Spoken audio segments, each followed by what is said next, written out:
안녕하세요. 오늘 제 이야기를 들려드릴 30대 중반 직장인입니다.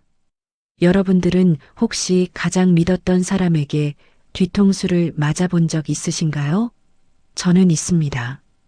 그것도 아주 제대로요. 근데 신기한 게 있어요.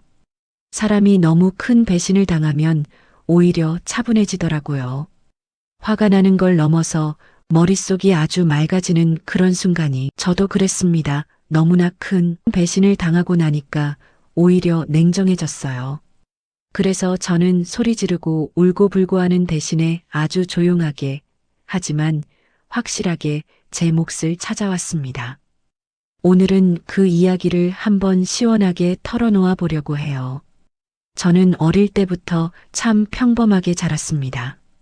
부모님 두 분 다 맞벌이를 하셨고 형편이 넉넉하진 않았지만 그렇다고 크게 부족함 없이 자랐어요. 부모님은 늘 저한테 이렇게 말씀하셨습니다. 지연아, 세상에 공짜는 없어. 내가 원하는 게 있으면 내 손으로 직접 벌어서 가져야 해. 그래야 누구한테도 기죽지 않고 당당하게 살 수 있는 거야. 그 말씀이 제 인생의 좌우명이 됐습니다. 그래서 저는 대학교 때부터 아르바이트를 하면서 용돈을 벌었고 졸업하자마자 바로 취직을 해서 10년 넘게 한 직장에서 성실하게 일했어요. 10년이면 정말 긴 시간이잖아요. 그 시간 동안 저는 정말 악착같이 돈을 모았습니다. 회사 다니면서 점심값 아끼려고 도시락 싸다녔고 커피도 편의점 커피로 때웠어요. 친구들이 해외여행 가자고 할 때도 국내 여행으로 대신했고 명품 가방 같은 건 꿈도 안 꿨습니다. 그렇게 10년을 모으고 모아서 만든 돈이 딱 8천만 원이었어요. 8천만 원. 누군가한테는 별것 아닌 돈일 수도 있겠지만 저한테는 제 청춘을 갈아 넣어서 만든 정말 피 같은 돈이었습니다.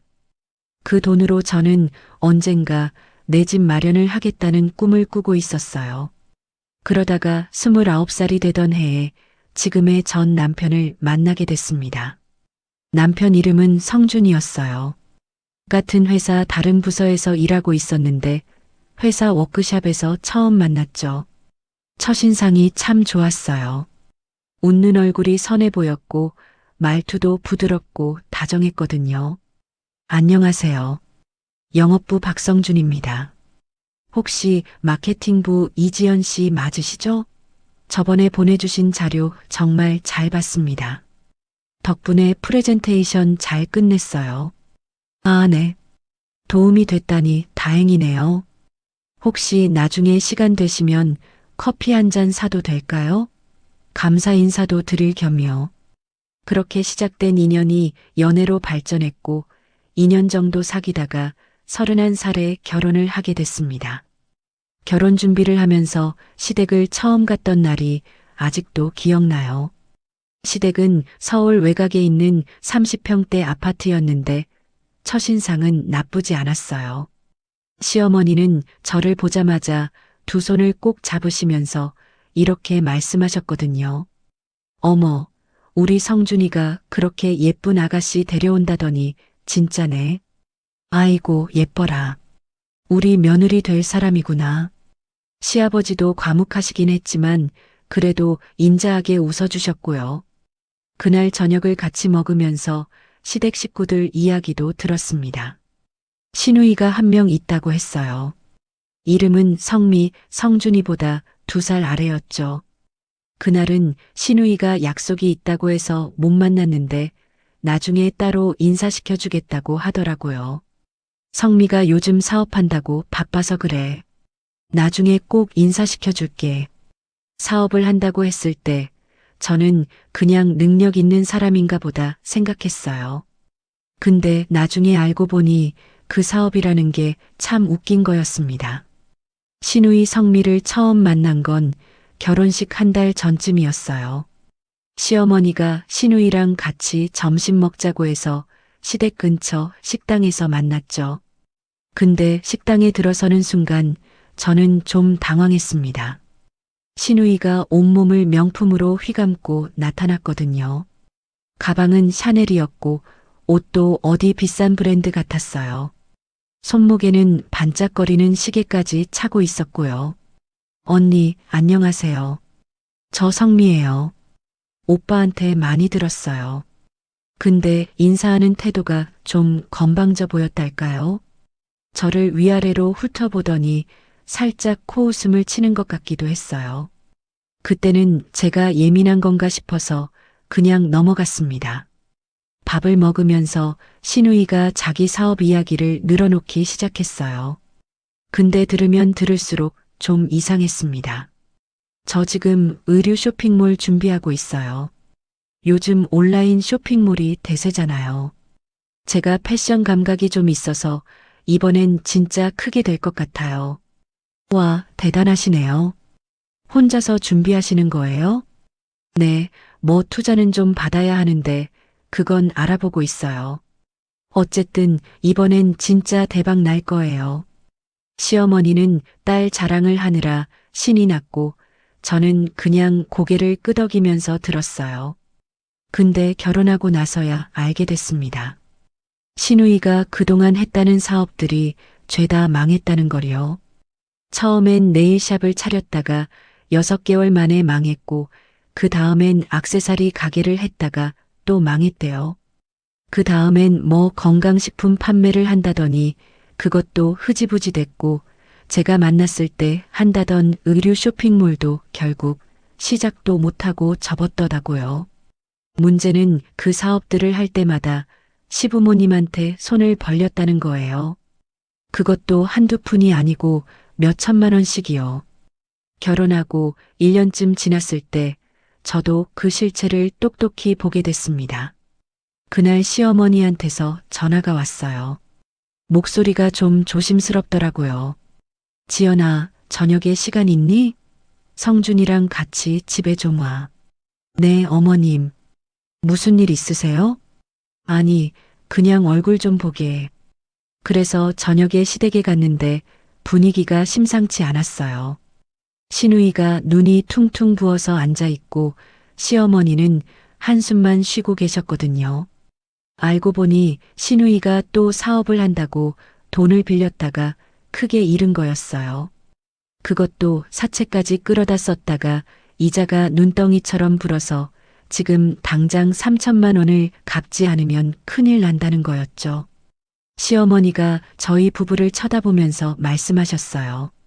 지연아, 성준아, 엄마가 지금 급전이 없어서 그러는데 너희가 좀 도와줄 수 있겠니? 나중에 꼭 갚을게. 저는 솔직히 황당했어요. 아무리 가족이라지만 신혼인 저희한테 3천만 원을 빌려달라니요. 근데 옆에 있던 남편이 너무 쉽게 대답을 하는 거예요. 어머니, 제가 알아볼게요. 일단 제 적금 깨면 될 것 같아요. 정말? 아이고, 우리 아들 착하다. 저는 남편을 쳐다봤지만 남편은 저를 안 보더라고요. 집에 와서 따졌죠. 여보, 그 돈 그냥 빌려주려고? 3천만 원이 적은 돈이야? 어쩔 수 없잖아. 가족인데. 근데 당신 적금 깨면 우리 내년에 전세 넓힐 돈도 없어. 그건 또 모으면 되지. 지연아, 한 번만 눈 감아줘. 성미가 이번엔 진짜 정신 차릴 거야. 결국 그때 남편 적금 2천만 원에 제 적금 1천만 원을 보태서 3천만 원을 시댁에 보냈습니다. 나중에 갚겠다고 했지만 그 돈은 결국 돌아오지 않았어요. 그게 시작이었습니다. 그 뒤로도 시댁에서는 수시로 손을 벌렸어요. 시아버지 병원비가 필요하다. 시댁 보일러가 고장났다. 신우이가 또 급하게 돈이 필요하다. 핑계는 다양했지만 결론은 항상 같았죠. 지연아, 좀 도와줘. 저는 그때마다 속으로 부글부글 끓었지만 남편이 계속 가족인데 어쩔 수 없다고 하니까 참고 넘어갔어요. 그래도 제 전세금 8천만 원만큼은 절대 건드리지 않았습니다. 그건 제 마지노선이었거든요. 근데 그 마지노선마저 무너질 줄은 정말 몰랐어요. 결혼한 지 2년쯤 됐을 때 저는 딸을 낳았습니다. 이름은 서윤이, 세상에서 제일 예쁜 제 딸이에요. 서윤이가 태어나고 나서 저는 정말 행복했어요. 힘들게 모은 돈들, 시댁 때문에 받았던 스트레스들, 그런 것들이 다 잊어질 만큼 서윤이는 제 삶의 빛이었습니다. 근데 아이를 낳고 나니까 시댁의 태도가 좀 달라지더라고요. 특히 시어머니가요. 지연아, 서윤이 낳았으니까 이제 둘째도 빨리 가져야지. 근데 둘째는 좀 아들이면 좋겠다. 처음엔 그냥 어르신들이 흔히 하는 말씀이려니 했어요. 근데 그게 한두 번이 아니더라고요. 시댁에 갈 때마다 둘째 얘기, 아들 얘기를 하시는 거예요. 요즘 세상에 아들이 뭐가 중요해요? 딸도 잘 키우면 다예요. 아유, 그래도 그렇지. 대를 이을 아들이 있어야지. 우리 집안에 핏줄을 이을 손자가 있어야 할 거 아니야. 솔직히 그런 얘기 들을 때마다 너무 불쾌했어요. 뭐, 조선시대도 아니고 아직도 이런 생각을 하는 사람이 있구나 싶었죠. 근데 더 화가 났던 건 남편 태도였어요.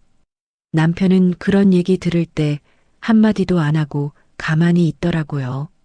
시어머니 편도 제 편도 안 들면서 그냥 침묵만 지키는 거예요. 집에 와서 물어봤죠.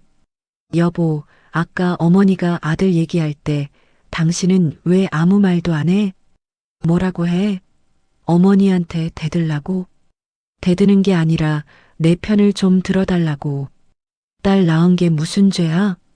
아, 알았어. 다음부턴 내가 말할게. 근데 다음에도 그 다음에도 남편은 똑같았어요. 입으로만 알았다고 하고 정작 시어머니 앞에서는 아무 말도 못 하더라고요.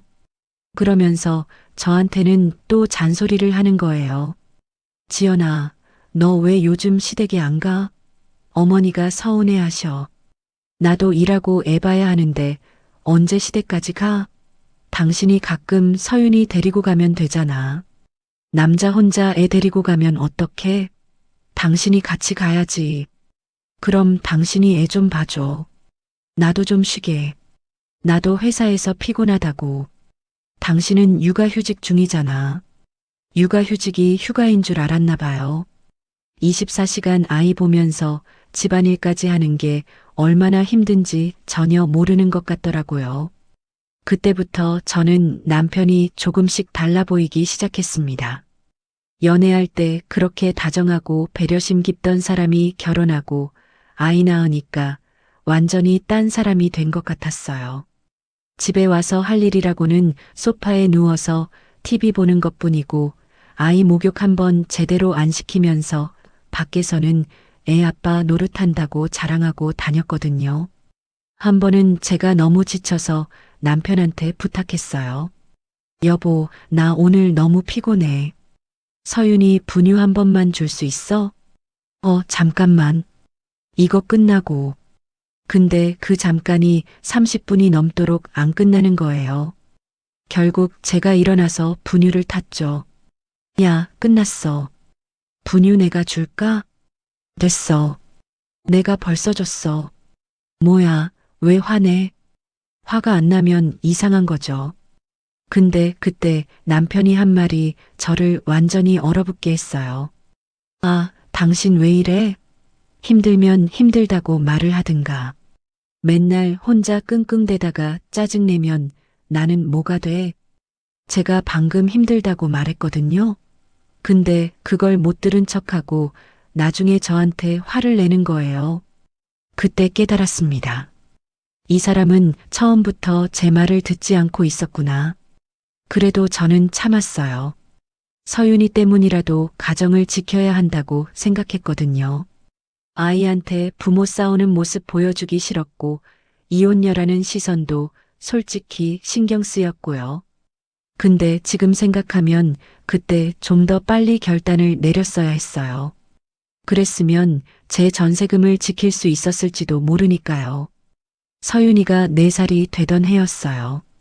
저는 육아휴직을 끝내고 복직을 했고 서윤이는 어린이집에 다니기 시작했죠. 힘들긴 했지만 그래도 다시 일을 하니까 숨통이 좀 트이는 것 같았어요.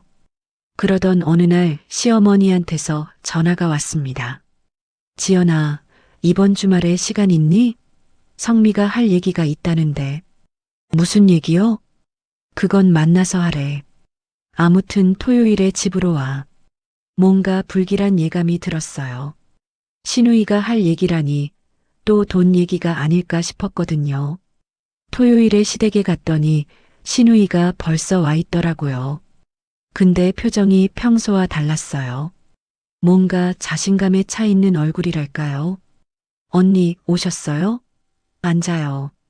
자기 친정집에서 마치 주인처럼 행동하는 신우이를 보면서 좀 어이없었지만 일단 앉았어요. 신우이가 입을 열었습니다. 언니 오빠, 저 이번에 카페 창업하려고요. 또 시작이구나. 속으로 한숨이 나왔어요. 카페요? 또 창업이요? 이번엔 달라요. 저 진짜 확실하게 준비했어요. 상권 분석도 다 했고 인테리어 업체도 알아봤어요. 이번엔 진짜 성공할 수 있어요. 시어머니가 옆에서 거들었어요. 그래, 성미가 이번엔 진짜 열심히 준비했어. 사업 계획서도 다 썼다더라. 저는 솔직히 믿기지 않았어요. 지금까지 몇 번을 똑같은 말을 들었는데요. 매번 이번엔 다르다, 진짜 성공할 거다 하면서 결국 다 망했잖아요. 그래서요? 오늘 저희 부른 이유가 뭐예요? 신우이가 살짝 눈치를 보더니 말했어요. 그게 창업 자금이 좀 부족해서요. 언니랑 오빠가 좀 도와줄 수 있을까 해서요. 역시나 결국은 돈이었어요. 얼마나 필요한데요? 보증금이랑 인테리어비, 초기 운영비 합쳐서 한 1억 정도? 1억이요? 저는 귀를 의심했어요. 1억이라니. 그것도 우리한테 빌리겠다고요? 아니, 도련님. 저희가 무슨 재벌이에요? 어디서 1억을 구해요? 아니, 뭐 전부 다 빌려달라는 게 아니라 가능한 만큼만요. 그때 남편이 끼어들었어요. 성미야, 솔직히 1억은 무리야. 우리도 대출 갚느라 빠듯한데. 그럼 절반만이라도? 5천만 원만? 5천도 지금 당장은 힘들어. 신우이 얼굴이 어두워졌어요. 그러더니 시어머니가 나섰죠. 지연아, 너희 집 전세 보증금 있잖아. 거기서 좀 뺏었으면 안 되겠니? 심장이 철렁 내려앉았어요. 어머니, 그건 안 돼요. 그건 제가 결혼 전에 모은 돈이에요. 아니, 그래도 가족인데. 나중에 성미 카페 잘 되면 다 갚을 거야. 안 돼요. 그 돈은 못 드려요. 저는 단호하게 거절했어요. 그 돈만큼은 절대 건드릴 수 없었거든요. 10년 동안 피땀 흘려 모은 돈이었으니까요. 분위기가 싸해졌어요. 시어머니는 불만스러운 표정이었고 신우이는 삐친 얼굴이었죠. 남편도 뭔가 불편해 보였고요. 집에 오는 길에 남편이 말했어요. 지연아, 너 너무 그랬다. 뭐가? 아니, 그래도 가족인데 저렇게 딱 잘라 거절하면 어떡해. 당신도 내 돈 신우이 카페에 쓰라는 거야? 그건 아니지만 좀 더 부드럽게 말할 수도 있었잖아. 어떻게? 돈은 안 줄 건데 기분 좋게 말하라고? 남편은 대답 없이 운전만 했어요. 저도 더 말하기 싫어서 창밖만 봤고요. 그때는 몰랐어요. 남편이 그날 이후로 뭘 계획하고 있었는지를요. 그날 이후로 한 달쯤 지났을 때였어요. 신우이가 카페를 오픈한다는 소식이 들려왔습니다. 언니, 나 다음 주에 카페 오픈해요. 꼭 와요. 신우이한테서 카톡이 왔더라고요. 저는 솔직히 의아했어요. 분명 창업 자금이 부족하다고 했는데 어디서 돈을 구한 걸까 싶었거든요. 그래서 남편한테 슬쩍 물어봤어요. 여보, 신우이 카페 결국 하나 보네. 어디서 돈 구했대? 응? 아, 어디서 투자 받았나 봐. 투자? 누구한테? 자세히는 모르겠어. 아무튼 다음 주에 오픈식이래. 우리도 가야지? 남편 표정이 좀 이상했어요. 뭔가 숨기는 것 같은 느낌이랄까요? 근데 그때는 제가 너무 바빴어요. 회사 프로젝트가 막바지라서 야근을 밥 먹듯이 하고 있었거든요. 그래서 그냥 넘어갔습니다. 그러다가 오픈식 3일 전에 우연히 알게 됐어요. 그날 전세 만기가 다가와서 은행에 갔거든요. 재계약하려면 전세금 확인을 해야 해서요. 창구 직원한테 잔액 확인을 부탁했죠. 네, 확인해 드릴게요. 잠시만요. 직원이 화면을 보더니 좀 이상한 표정을 짓더라고요. 고객님, 혹시 최근에 큰 금액을 이체하셨나요? 아니요. 왜요? 잔액이 좀 확인해 보시겠어요? 직원이 화면을 돌려서 보여줬어요. 거기 적힌 숫자를 보고 저는 그 자리에서 멈췄습니다. 잔액 12만 7,350원. 8천만 원이 있어야 할 통장에 12만 7,350원이라니요. 이게 뭐예요? 제 통장 맞아요? 네, 고객님 명의 통장 맞습니다. 거래 내역 확인해 보시겠어요? 떨리는 손으로 거래 내역서를 받아봤어요. 한 달 전에 2번에 걸쳐서 각각 4천만 원씩 이체가 되어 있었습니다. 수신인 박성미, 신우이 이름이었어요. 머릿속이 하얘졌어요. 다리에 힘이 풀려서 의자에 주저앉았습니다. 고객님, 괜찮으세요? 직원 목소리가 멀게 들렸어요. 저는 한참을 멍하니 앉아 있다가 겨우 정신을 차리고 은행을 나왔습니다. 차에 타자마자 남편한테 전화했어요. 손이 떨려서 전화기를 잡기도 힘들었습니다. 여보, 지금 어디야? 응? 회사인데. 왜? 당신이 했어? 내 전세금 신우이한테 보낸 거? 전화기 너머로 잠깐 침묵이 흘렀어요. 그 침묵이 대답이었습니다. 그게, 대답해. 당신이 한 거 맞아? 지연아, 내 말 먼저 들어봐. 대답하라고. 응, 내가 했어. 순간 눈앞이 빨개졌어요. 분노가 머리끝까지 차올랐습니다. 미쳤어? 8천만 원을 어떻게 나한테 말도 없이 보내? 그 돈이 뭔지 알아? 내가 10년 동안 모은 돈이야. 지연아, 진정해. 성미가 카페 잘 되면 다 갚는다고 했어. 가족끼리 뭘 그래? 가족? 지금 나한테 가족 얘기해? 당신이 내 돈을 훔쳤으면서 훔친 거 아니야. 빌린 거지. 내가 빌려준 적 없어. 당신 그거 횡령이야. 절도야. 야, 지연아.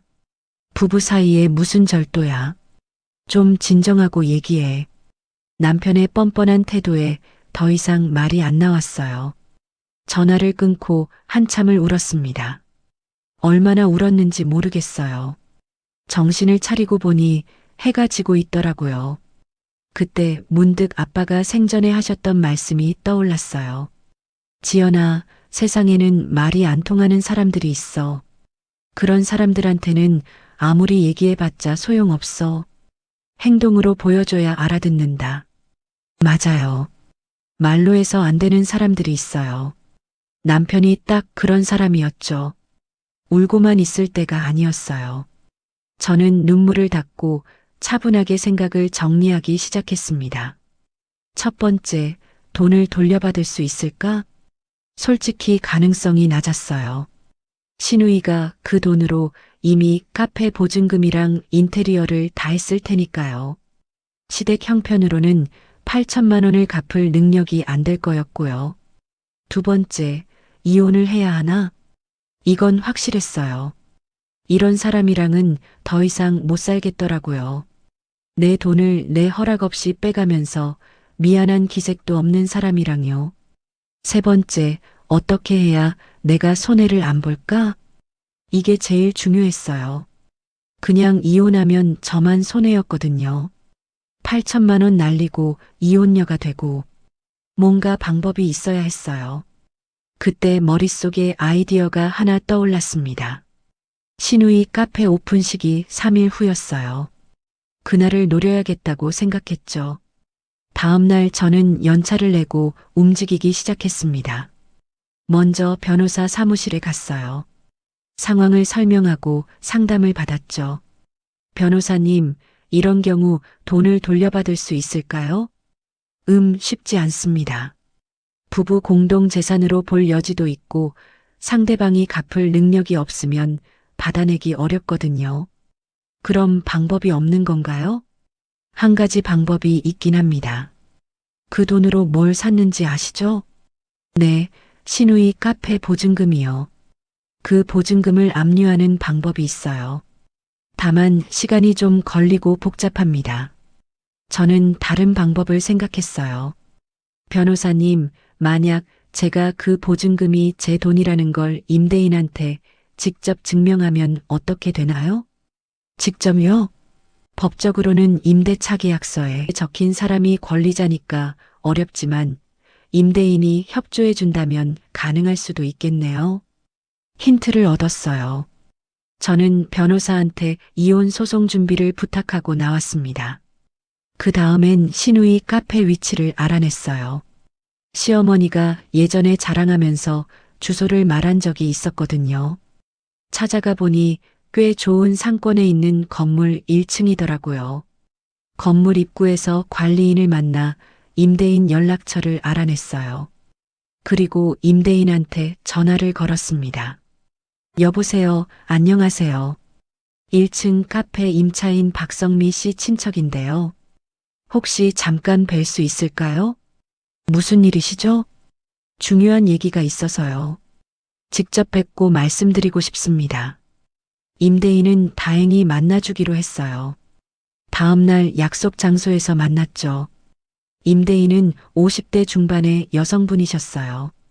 저는 그분한테 모든 걸 솔직하게 말씀드렸습니다. 사실 저 카페 보증금 제 돈이에요. 남편이 제 허락 없이 신우이한테 보낸 건데 여기 은행 거래 내역서예요. 내역서를 보여드리니 임대인분 표정이 심각해지셨어요. 어머, 이런 일이. 근데 저도 이미 계약서를 쓴 상태라. 알아요. 그래서 부탁드리려고요. 혹시 이 사실을 알고 계셔도 될까요? 나중에 제가 정식으로 법적 절차를 밟을 건데 그때 증인으로 말씀해 주실 수 있을까요? 그야 사실대로 말하는 거니까요. 근데 저도 놀랐네요. 요즘 세상에 이런 일이 있다니. 임대인분은 제 편을 들어주셨어요. 정말 감사했습니다. 이제 준비는 끝났어요. 카페 오픈식 날만 기다리면 됐죠. 드디어 신우이 카페 오픈식 날이 밝았어요. 저는 평소처럼 아침을 차렸어요. 남편은 아무것도 모르고 밥을 먹더라고요. 오늘 성미 카페 오픈식이잖아. 저녁에 같이 가자. 응, 알았어. 남편은 제가 이미 모든 걸 알고 있다는 것도 모르고 태연하게 굴었어요.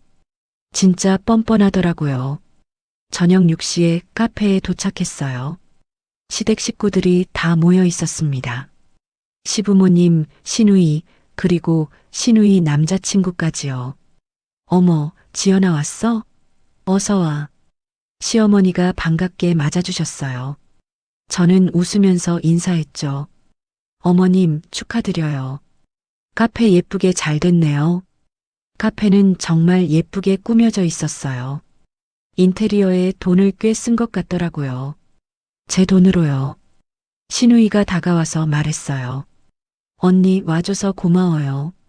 나중에 카페 잘 되면 제가 꼭 갚을게요. 응, 그래. 잘 됐으면 좋겠다. 저는 일부러 아무렇지 않은 척 했어요. 아직 때가 아니었거든요. 오픈식은 간단하게 진행됐어요. 지인들이 축하해주고 케이크도 자르고 사진도 찍었죠. 저도 웃으면서 따라했어요. 그러다가 8시쯤 됐을 때 손님들이 하나둘 빠지기 시작했어요. 결국 가족들만 남게 됐죠. 시어머니가 말씀하셨어요. 자, 이제 가족끼리만 남았으니까 우리끼리 축하하자. 성미야, 오늘 정말 고생했어. 감사합니다, 엄마. 오빠도 고마워요. 덕분에 카페 오픈할 수 있었어요. 신우이가 남편을 쳐다보면서 말했어요. 남편은 약간 민망한 표정이었고요. 그때 제가 입을 열었습니다. 맞아, 덕분이지. 내 덕분. 순간 모두의 시선이 저한테 쏠렸어요. 지연아, 무슨 소리야? 시어머니가 물었어요. 저는 차분하게 대답했습니다. 어머님, 이 카페 보증금이 어디서 나왔는지 아세요? 그야. 성미가 알아서 구한 거지. 아니요. 제 통장에서 나왔어요. 남편이 제 허락 없이 8천만 원을 빼서 신우이한테 보냈거든요. 분위기가 싸늘해졌어요. 남편이 당황한 표정으로 말했죠. 지연아, 여기서 그런 얘기 왜 해? 왜요? 가족들이니까 알아야 하지 않아요? 저는 핸드백에서 서류를 꺼냈어요. 은행 거래 내역서였죠. 여기요. 한 달 전에 제 통장에서 신우이 통장으로 4천만 원씩 2번 이체됐어요. 저는 이 사실을 3일 전에 알았고요. 시어머니 얼굴이 굳어졌어요. 신우이는 눈을 피했고요. 그래서요? 가족끼리 좀 빌려준 거 가지고 뭘 그래요? 신우이가 뻔뻔하게 말했어요. 저는 웃으면서 대답했죠. 빌려준 거요? 제가 언제 빌려줬어요? 저는 허락한 적 없어요. 이건 횡령이에요. 횡령이라니요. 형부가 한 건데요. 남편이 제 돈을 허락 없이 빼가면 그것도 횡령이에요. 법적으로요. 시어머니가 끼어들었어요. 야, 지연아. 부부 사이에 무슨 횡령이니 뭐니 그래? 넘어가지 좀. 못 넘어가요, 어머님. 8천만 원이에요. 제가 10년 동안 모은 돈이라고요. 나중에 갚으면 되잖아. 성미야, 카페 잘 되면 갚을 거지? 네, 갚을게요. 언니, 저는 고개를 저었어요. 필요 없어요. 대신 다른 방법으로 받을 거예요. 모두가 저를 쳐다봤어요. 저는 핸드백에서 또 다른 서류를 꺼냈습니다. 이건 이혼 소장이에요. 그리고 이건 재산분할 청구서예요. 저는 이 카페 보증금에 대한 권리를 청구할 거예요. 남편이 벌떡 일어났어요. 야, 지연아. 이혼이 말이야? 말이지. 당신 같은 사람이랑 못 살겠거든. 아니, 그 돈 갚겠다잖아. 왜 이혼까지 가? 돈 문제가 아니야. 당신이 내 허락 없이 내 돈을 빼간 게 문제야. 당신은 나를 아무것도 아닌 사람으로 봤잖아. 저는 담담하게 말했어요. 화를 내지 않았습니다. 소리 지르지도 않았고요. 그냥 사실만 말했어요. 그리고 어머님, 저 앞으로 시댁 행사 안 나갈 거예요. 딸은 제가 키울 거고요. 양육비는 따로 청구할게요. 시어머니가 소리를 질렀어요. 아, 내가 감히 어디서 이래?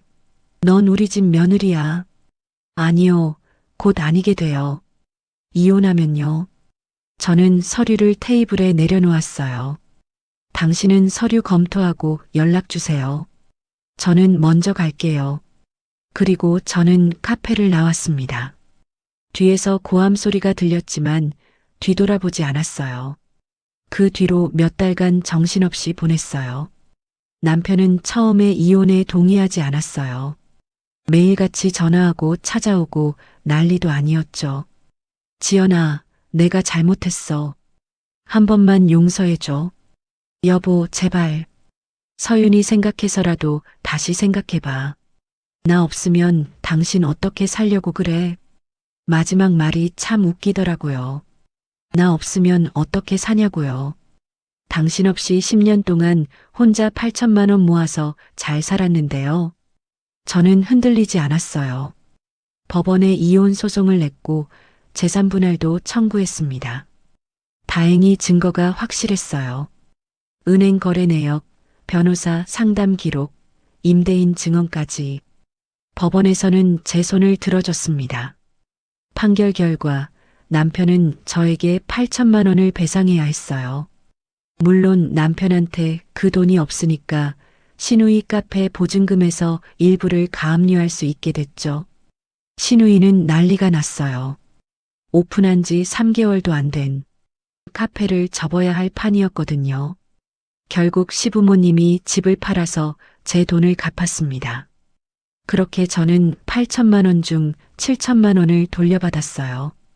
1천만 원은 변호사 비용으로 나갔지만 그래도 만족스러웠습니다. 이혼은 6개월 만에 성립됐어요. 서윤이 양육권은 제가 가져갔고 남편은 매달 양육비를 보내야 했죠. 이혼 직후에는 솔직히 힘들었어요.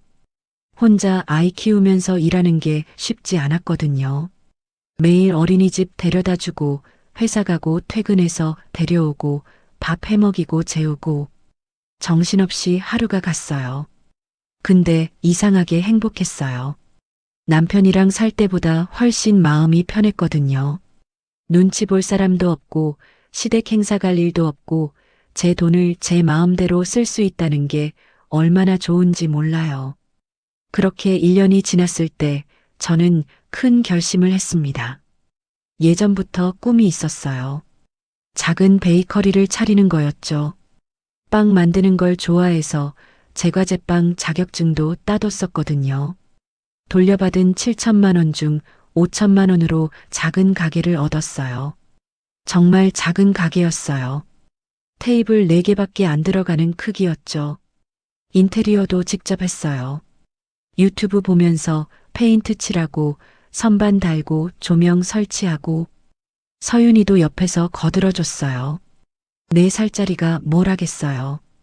근데 옆에 있어주는 것만으로도 힘이 됐어요. 엄마, 이거 뭐야? 이건 오븐이야. 여기서 빵 구워지는 거야. 와, 신기해. 서윤이도 빵 만들어? 응, 나중에 같이 만들자. 가게 이름은 서윤 베이커리로 지었어요. 딸 이름을 딴 거죠. 오픈하고 처음 몇 달은 정말 힘들었어요. 손님이 하루에 10명도 안 올 때도 있었거든요. 근데 포기하지 않았어요. 인스타그램에 매일 빵 사진을 올렸어요. 블로그에도 레시피 올리고 손님 후기도 공유하고 그러다 보니 조금씩 입소문이 나기 시작했어요. 여기 소금빵 진짜 맛있어요. 친구들한테 소개해줬어요. 사장님, 저 단골이에요. 매일 출근길에 들러요. 그런 말 들을 때마다 눈물이 날 것 같았어요. 내가 해낼 수 있구나, 혼자서도 할 수 있구나 하는 생각이 들었거든요. 지금은 가게 오픈한 지 2년이 됐어요. 서윤 베이커리는 이제 동네에서 꽤 유명한 빵집이 됐습니다.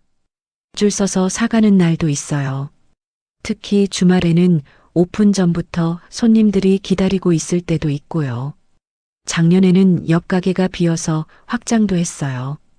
이제 테이블이 8개예요. 직원도 1명 고용했고요. 서윤이는 올해 초등학교에 입학했어요. 아침마다 학교 앞까지 데려다주고 저녁에는 가게에서 같이 시간을 보내요. 숙제도 가게에서 하고 간식도 먹고. 엄마, 나 오늘 학교에서 칭찬받았어. 정말? 뭐 때문에? 발표 잘했대. 우리 엄마 빵집 한다고 자랑했더니 선생님이 멋지다 그랬어. 그 말 듣고 얼마나 뿌듯하던지요. 힘들었던 시간들이 다 보상받는 기분이었어요. 전 남편은 가끔 연락이 와요. 서윤이 면접 교섭권이 있어서 한 달에 2번 만나거든요. 처음에는 저한테도 연락하면서 재결합하자고 그랬는데 이젠 포기한 것 같아요. 지연아, 나 요즘 진짜 반성 많이 했어. 다시 시작할 수 없을까? 안 돼. 나는 지금 행복해. 당신 없이도. 그래도 서윤이한테는 아빠가 필요하잖아. 서윤이한테 필요한 건 행복한 엄마야. 불행한 부모 밑에서 자라는 게 더 안 좋아. 그 뒤로는 재결합 얘기 안 해요. 그냥 서윤이 만나고 양육비 보내고 그 정도의 관계만 유지하고 있어요. 시댁 소식은 가끔 들려요. 신우이 카페는 결국 문을 닫았대요. 예상했던 대로죠. 시부모님은 집을 팔아서 작은 빌라로 이사했다고 하고요. 솔직히 안타까운 마음은 없어요. 제가 왜 그 사람들을 걱정해야 해요? 제 돈을 빼앗아간 사람들인데요. 가끔 생각해요. 그때 그냥 참고 넘어갔으면 어땠을까? 아마 지금도 시댁 눈치 보면서 살고 있었겠죠. 남편한테 무시당하면서 애 키우고 있었을 거예요. 저는 그렇게 안 살고 싶었어요. 제 인생은 제가 결정하고 싶었거든요. 그래서 그날 카페 오픈식에서 모든 걸 털어놓았어요. 소리 지르지 않고 울지 않고 그냥 담담하게 사실만 말했죠. 그게 제 방식의 복수였어요. 마지막으로 제 이야기를 들으신 분들께 드리고 싶은 말이 있어요. 가족이라는 이름으로 참아야 하는 건 없어요. 가족이니까 희생해야 하고 가족이니까 양보해야 한다는 말, 저는 동의하지 않아요. 진짜 가족은 서로를 존중하는 사이예요. 내 돈을 내 허락 없이 빼가면서 가족이니까 이해해라. 그건 가족이 아니에요. 그건 기생이에요. 그리고 혼자서도 충분히 잘 살 수 있어요. 저도 처음엔 무서웠어요. 이혼하면 어떻게 살지, 혼자 아이 키울 수 있을지 걱정됐거든요. 근데 막상 해보니까 되더라고요. 힘들긴 했지만 못할 건 없었어요. 오히려 혼자가 되니까 더 강해졌어요. 지금 저는 정말 행복해요. 내 가게가 있고, 내 딸이 있고, 내 인생이 있어요. 누구 눈치 안 보고 제가 원하는 대로 살고 있어요. 혹시 지금 저처럼 힘든 상황에 계신 분이 있다면 이 말씀 드리고 싶어요. 포기하지 마세요. 당신도 할 수 있어요. 혼자서도 충분히요. 제 이야기 끝까지 들어주셔서 감사합니다. 여러분 모두 행복하세요.